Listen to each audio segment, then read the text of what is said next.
nga at araw na nga ng kasalan. Kakain lang muna ito si Simang dahil kailangan niya ng enerhiya. Dahil for today's video ay hindi naman talaga siya bisita. Bawal ngang umaura dahil atok ako ngayon ay tagapaypay ng langaw. May babalikat pa ako, yun naman pala'y langaw lamang ang babantayan ko. Akala ko hindi, naaura lang ako din sa kasalan. Hala siya, vlog ko, mukhang nilagyan na nila ako ng label. Hala, huwag kayong ganyan. Hindi nyo alam, ako'y mapagpatol. Pagkagarning nasisilip nga akong lechon. Abay ngayong araw nga ay ang araw na pinakahihintay, ang araw ng kasalan. Abay alas 7 pa nga lang ng umaga ay nagdadatingan na ang mga bisita. Ay syempre dahil hospitable tayong mga Pinoy. Abay syempre, bibidyohan natin lahat ng makita natin kumakain. Hay nako, ako man din ay aliw na aliw dito sa MC ng kasalan. Bay ka naman, pati ang pagiging legit marites ko, kanyang natuklasan. Ay buti na lang, walang nakapag-video. Pamaya-maya pa, dumating na nga itong kinasalan. Hindi huyan, magulang huyan. Aba nga ay bisting-biste si paring Igoy at si kumaring Saine.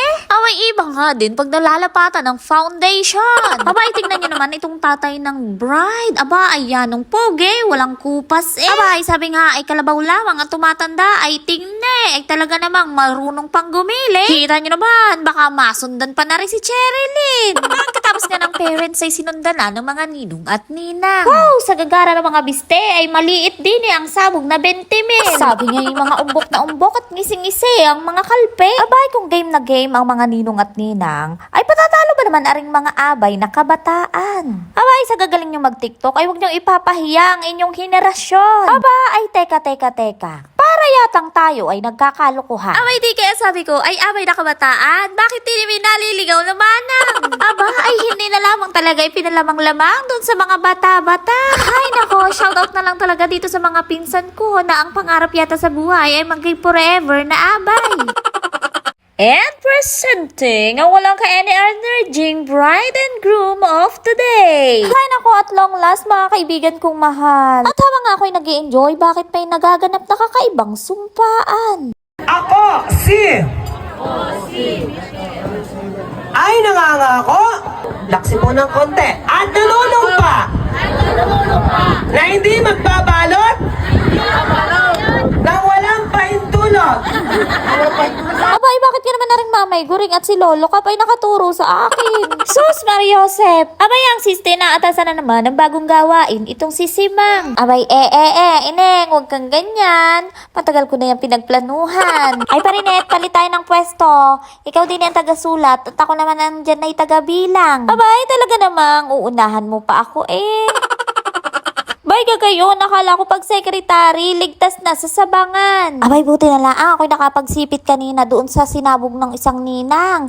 Are, ang 500 ay siya, akin na akisuman. Bay, kala ko naman ay pagkadali-dali ng aking gagawin. Taga-sulat lamang eh. Diyos ko po, Rude, Hagardo Versosa, itong si Simang, bakit ka naman ako inyong pinagkaribungbungan? Naman, Cherilyn and Michael, ako'y maglalasing din eh pag ako'y hindi napartihan.